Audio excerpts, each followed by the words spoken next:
오늘 이 고린도전서 7장의 말씀은 이 고린도 교회가 갖고 있던 아주 이 고민, 문제에 대해서 답변을 해주는 말씀입니다. 그래서 1절에 보면 너희가 쓴 문제에 대하여 말하면 이렇게 얘기를 하죠. 그러니까 고린도 교회 성도들이 복음을 받고 살기는 하는데 자기를 둘러싼 삶의 환경에 너무나도 다양한 이 고민들, 단순하게 해결될 수 없는 여러 가지 복잡한 상황들이 있어서 이것을 갖고 사도 바울에게 편지를 보냈습니다. 이럴 때는 어떻게 해야 됩니까? 이거 보면 우리의 믿음 생활에는 이제 두 가지가 다 필요합니다. 먼저는 분명한 이 복음에 대한 확신입니다. 복음에 대해 분명한 확신을 갖고 살아가고 이 복음에서 흔들림이 없어야 하죠. 근데 이 복음의 확신을 갖고 흔들림이 없는 것으로 이제 가다 보면 우리의 복음을 이렇게 헷갈리게 하고 적용하는데 흔들리게 만드는 여러 가지 다양한 상황이 찾아올 수 있다는 겁니다. 이럴 때는 어떻게 되느냐? 이 복음을 우리의 삶에 맞게 적용하는 문제가 있습니다. 그래서 복음의 확신 안에 거하면서 동시에 이 확신을 갖고 있는 복음이 실제로 내 삶에 살아 역사하도록 적용하는 문제, 이 적용의 문제가 결단코 간단한 문제만은 아니라는 것입니다. 보통 우리가 복음을 얘기하고 하나님의 구원 역사를 이야기할 때 역사적 구원과 적용된 구원으로 이야기를 합니다. 역사적 구원이라는 건 뭐냐? 예수 그리스도께서 십자가에서 우리를 위하여 돌아가신 대속의 역사. 그래서 이거를 구원사라고 그러죠. 구속사, salvation history. 하나님께서 십자가에서 그 아들을 통해 이루신 객관적인 구원의 역사. 이 구원의 역사가 2000년 전에 십자가에서 일어났는데 그 일어난 구원의 역사가 내 삶에 실제로 나를 위한 구원의 역사로 적용되게 하시는 건 뭐냐? 성령의 역사라는 겁니다. 그래서 구원의 역사가 나에게 적용된 나에게 주시는 구원 역사가 되기 위해서 이 구원 역사는 성령의 사역이 되어야 한다는 것입니다. 그래서 우리가 복음을 분명한 진리로 붙들고 살아가는 것도 필요하고 이 진리가 내 삶 가운데 날마다 적용될 수 있도록 성령의 도움을 구하고 성령의 지혜를 구하고 성령께서 역사하시는 것을 구하기 위해 그분을 내 삶에 끌어들이는 일, 바로 성령의 인도함을 받는 삶이죠. 그래서 우리에게는 복음의 진리 안에, 확신 안에 굳건히 거하는 것과 함께 그 복음의 진리가 내 삶에 실질적으로 구체적으로 구현되며 역사하도록 맛보며 또 씨름하며 주의 능력을 구하는 것들이 함께 다 필요하다는 것입니다. 그래서 우리가 말씀을 깊이 묵상하고 말씀을 깨닫는 것과 동시에 이 말씀이 내 삶의 능력으로 실질적으로 적용될 수 있도록 여러분 기도하며 깨어있으며 하나님의 은혜를 구하는 성도 될 수 있기를 바랍니다. 그래서 이 말씀은 죽어있는 말씀이 아니라 지금 내 가운데 살아 역사하는 말씀이 되어야 되고 내가 성경에서 믿는 예수님은 그냥 성경에 굳어있는 예수님이 아니라 지금 내 삶 가운데 살아 역사하시는 예수 그리스도가 되어야 합니다. 그래서 그 예수를 붙들고 지금 경험하며 복음의 진리를 확신하며 이 진리가 다시 내 삶에 역사하도록 계속해서 이게 순환되어야 되죠. 자, 예수 그리스도의 복음을 받은 고린도 교회들 이 사람들은 이 그동안 자기가 알고 또 익숙하게 뿌리 내렸던 그 당시에 이 고린도 지역의 정서, 또 고린도 지역의 풍족, 또 고린도 지역의 풍습 가운데 이 복음을 적용하고 사는 게 만만치 않았던 것 같습니다. 이게 그 안에 시대 안에 이렇게 정서로 이렇게 뿌리 내린 것을 이제 복음으로 적용하는 게 사실 절대 만만치 않은 일입니다. 여러분 제가 우리나라에 보면 이제 여러 이단들이 있는데 예를 들면 나를 지켜야 구원받는다. 이 주님의 날을 지키는데 유월절을 지켜야 된다. 안식일을 토요일로 지켜야 된다. 일요일은 태양신 숭배하는 날이다. 그래서 썬데이, 그럼 태양신을 가리키는 날이다. 이렇게 얘기하는데 여러분, 그러면 세터데이는 세턴을 숭배하는 날이 되어야 됩니다. 이 세턴이 뭡니까? 토성이죠, 토성. 이 말도 안 되는 논리를 끌어당기면서 이렇게 얘기를 하는데, 요 이방신들을 섬겨야 된다, 나를 섬겨야 된다, 또 심지어는 뭘 먹으면 안 되고 뭘 먹어야 거룩해진다. 고기를 먹으면 짐승처럼 사람이 사나워지니까 풀만 먹어야 된다, 이러면서 하는데, 우리나라 사람들이 이런 이단에 혹혹 하면서 잘 넘어가거든요. 그래서 왜 이렇게 이런 것들에 잘 넘어갈까 제가 생각해 봤더니, 우리 민족의 근저에 이게 정서가 있는 거예요. 무슨 정서가 있냐? 5천만이 공통적으로 공유하는 스토리가 있습니다. 단군 신화. 여러분, 우리 선조가 뭐 드시고 변화되셨습니까? 마늘 드시고 성화되셨습니다. 며칠 만에 성화되셨습니까? 21일 만에 성화되셨습니다. 나를 지키고 먹는 거를 이게 옛날부터 우리 뿌리에 있어서 확 변화되는 완전 성화로 마늘 덕분에 변한 거죠. 그러니까 이런 정서가 있으니까 우리도 모르게 이게 뭘 먹어야 된다, 뭘 지켜야 된다 그러면 이게 아닌 걸 알지만 그렇게 정서적으로 끌리는 게 있다라는 거예요. 고린도 교회도 그 당시에 이 뭐가 있었냐면 이 영지주의라는 것이 있었습니다. 영지주의. 이 영지주의는 뭐냐면 이 물질은 악하고 영적인 건 선하다는 거예요. 그러니까 악한 물질은 가능한 이제 접촉하지 말고 이 신령한 것만 붙들고 살아야 된다는 거죠. 그거를 어디에 적용했냐면 결혼 문제에 적용을 했습니다. 자, 결혼을 해도 부부가 자꾸 육체적으로 접촉을 하고 부부관계를 갖고, 이거는 자꾸 이렇게 더러운 육신의 이 육성을 일으키고 정욕을 일으키는 것이기 때문에, 이런 성적 욕망을 일으키는 건 이 영적으로 내가 저 이상적인 그 일자에 구원을 얻고 일자에 도달하는 것에 방해가 된다는 것이죠. 그러니까 결혼을 해도 네가 구도자가 되면 남자와 여자가 서로 가까이 하지 않는 것이 좋다. 그래서 각방 예찬, 방 따로 쓰고, 또 절대 가까이 하지 말고, 어디서 만나냐? 밥 먹을 때 잠깐 보고, 교회에서 잠깐 보고, 어머나 나타나셨네요.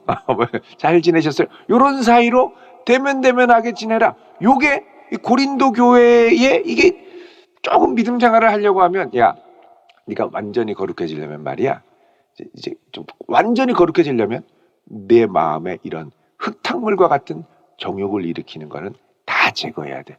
이런 구도자적인 이런 것들을 자꾸 가르치더라는 거예요. 그러니까 헷갈리는 거예요. 이거 분명히 하나님께서 이것도 주신 것일 때 이거를 어떻게 해야 되나? 그러니까 여러분, 우리가 늘 이게 거룩과 싸우려고 할 때 이게 부딪히는 게 있습니다. 그건 뭐냐면, 하나님이 내게 부르신 그 부르심의 자리가 과연 제대로 된 자리냐 하는 거죠. 이 자리를 가능한 박차고 다른 곳으로 나가야 될 것 같은 생각이 드는 겁니다. 지금 내가 있는 이 자리에서 주님이 나를 예수 그리스도를 구주로 알고 복음을 영접하게 하시는데, 내가 여기를 보니까 주님을 완전히 섬기는데 늘 부족해 보이는 거예요. 이걸로는 안 돼 보이는 거예요. 그럼 어떻게 됩니까? 이거 박차고 어디론가 나가야 되고 싶은 겁니다. 그런데 지금 이 고린도전서 7장도 그렇지만, 이게 지금 우리가 추구하는 영성은 현실을 벗어나는 영성이 아니라 현실에 뿌리 박은 영성이라는 것이죠. 그래서 17절에 보면, 오직 주께서 각 사람에 나눠주신 대로 하나님이 각 사람을 어떻게 하신 대로 부르신 그대로 행하라는 겁니다. 그 부르심의 자리가 내가 지금 두 발을 디디고 있는 이 땅, 그리고 내가 그동안 살아왔던 이 곳을 벗어나는 게 아니라 바로 이곳에서 주님의 거룩하심을 구현하며 주님의 뜻을 실현하면서 살아가는 그런 거룩함의 부르심이 되어야 한다는. 그러니까 우리의 부르심의 자리는 현실을 벗어나는 탈지구적인 부르심이 아니고 이 땅에 뿌리를 내리고 두 발을 디디고 살아가는 부르심이라는 겁니다. 그래서 이제 이 고린도 교회 교인들이 이제 물어보는 질문의 여러 가지가 이 결혼 문제, 독신 문제, 이혼 문제, 그리고 내 삶에 있는 것에서 뭔가를 확 뒤엎고 바꿔보고 싶은 문제, 이런 것들을 쭉 이야기를 하는데, 자, 이 이야기에 대해서 어떻게 하면 우리가 받은 복음이 현실 가운데 적용될 수 있을까? 특별히 이 적용되는 문제 중에, 주님이 우리를 부르시는 문제 중에 아주 중요한 원칙이 있습니다. 그건 뭐냐면, 하나님이 우리를 삶의 현장 가운데 부르실 때 갈라짐과 분열이 아니라 화평 중에 부르셨다는 겁니다. 그래서 15절에 중반에 보면, 그러나 하나님은 무엇 중에 우리를 부르셨다고요? 화평 중에 부르셨다는 겁니다. 평화를 지켜야 돼. 화평을 지켜야 돼. 이걸로 막 절단 낼겨 이러시면 안 되는 겁니다. 절단 나면 안 되는 거예요. 이거는 화평 가운데 가야 되는 거예요. 주님은 어지러움의 하나님이 아니고 평화의 하나님이기 때문에 화평 중에 우리를 부르시고, 있는 중에 그곳에서 우리를 부르시고, 그러니까 우리가 있는, 성도가 있는 그곳에 하여간 힘들고 어렵고 막 벗어나고 싶지만 이를 악물고 주의 도움을 구하며 기도하다 보면 그곳이 평화롭게 되고 은혜가 임하고 주님의 역사가 나타나고 변화가 일어난다는 겁니다. 그러니까 그런 부르심으로 우리를 부르셨지, 자꾸 여기를 뭐 지구를 떠나거라, 그리고 그래서 자꾸 막 벗어나서 다른 데 그냥 몰려 살도록 부른 게 아니라는 겁니다. 이거는 빛의 부름도 아니고 소금의 부름도 아니죠. 소금은 그곳에서 녹아져야죠. 빛은 어둠 가운데 빛을 비춰야죠. 그곳에서 내가 주님의 영광을 드러내기 위해 몸부림치는 게 하나님 백성의 부르심인 줄 믿으시기 바랍니다. 특별히 이 부르심 중에 가장 개인적인 것이 뭐냐? 하나님께서 나를 한 사람의 남편으로, 한 사람의 아내로 부르셨다는 거죠. 남편으로 부르고 아내로 부르고, 그런데 성도인 남편, 성도인 아내로 불렀다는 겁니다. 그럼 성도인 남편, 성도인 아내는 주님의 구원을 경험하고 거룩을 추구하는 사람인데, 그러면 따로 살아야 되는 게 아니라 영지주의의 이 가르침처럼 뭔가를 거룩하게 따로 가는 게 아니고, 여기 보면 3절에 남편은 그 아내에 대한 의무를 다하고 아내도 그 남편에게 그렇게 할지니라. 서로 한 몸됨을 지속적으로 추구하라는 거죠. 4절에 아내는 자기 몸을 주장하지 못하고 오직 그 남편이 하며, 남편도 그와 같이 자기 몸을 주장하지 못하고 그 아내가 한다. 자, 여기서 이 몸은 우리 어제도 이 수요일에 어제도 이제 새벽에 말씀드렸습니다만, 단순한 이 육이 아니라 지점의 전체를 포함하는 전인적인 몸을 말합니다. 그러니까 이게 하나됨은 전인적인 하나됨입니다. 그러니까 몸을 멀리하면 마음만 하나 되면 되지, 그게 아니라는 거죠. 몸도 가까이 해야 마음도 하나가 되고, 마음이 하나가 되면 몸도 가까이 해야 되고, 그러니까 같이 가야 된다는 겁니다. 이 땅을 우리가 두 발을 디디고 사는 한 같이 가야 된다는 것이죠. 그래서 5절에 서로 분방하지 말고 다만 기도할 틈을 얻기 위하여 합의상 얼마 동안은 하되 다시 합하라. 그러니까 정기적인 부부로서의 관계를 계속 가지면서, 단 너희들이 정말 하나님께 정말 간절하게 비상 기도를 하게 될 때는, 이것도 있고 주님께만 내 마음을 다 쏟기 위하여 기도할 때는, 정말 특별한 기도를 할 때는 너희들이 분방을 하지만 그렇지 않을 때는 합하라는 겁니다. 왜?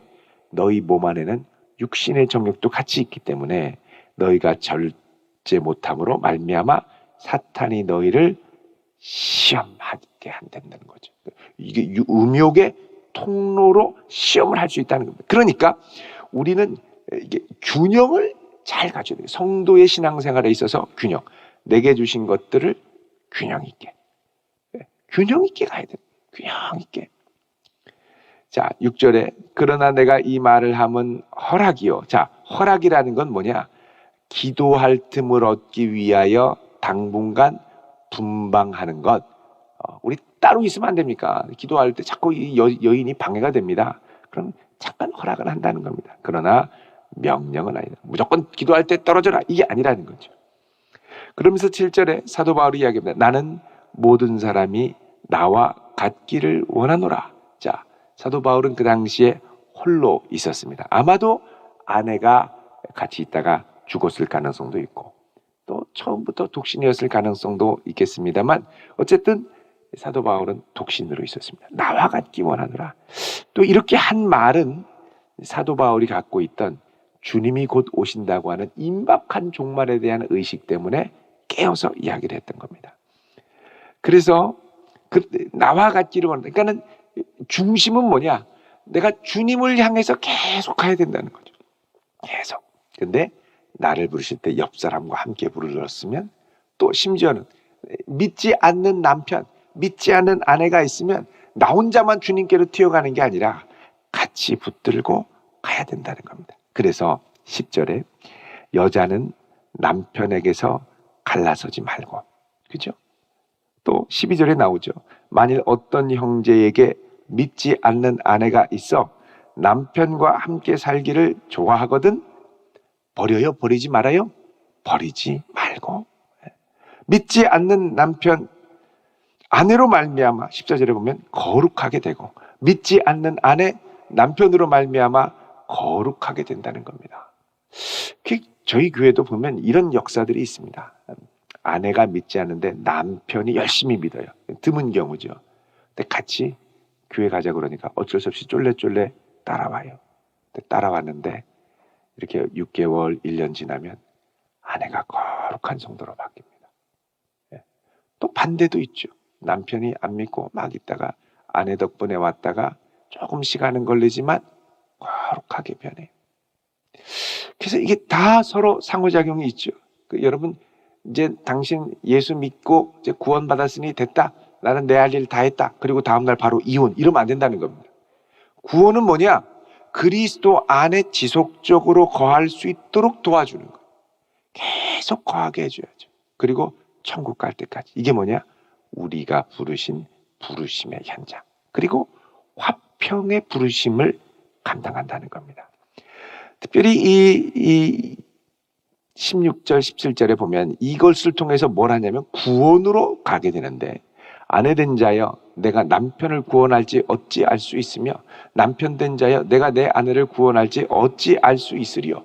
우리는 다 모르나 이걸 통해서 하나님께서 구원의 역사를 일으키시게 된다는 거죠.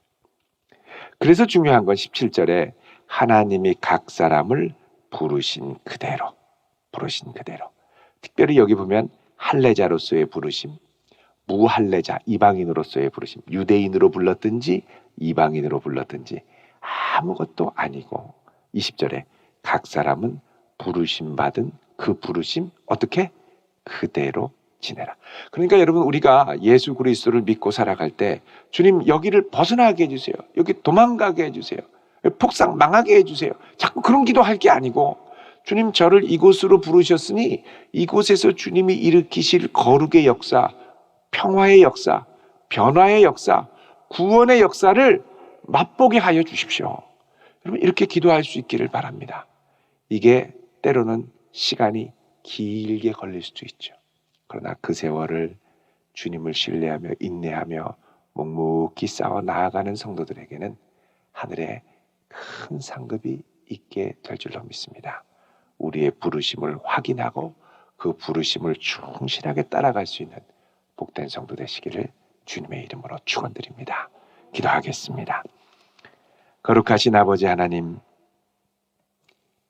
우리들을 예수 그리스도를 주로 믿고 고백하는 거룩한 자리로 불러주심을 감사합니다.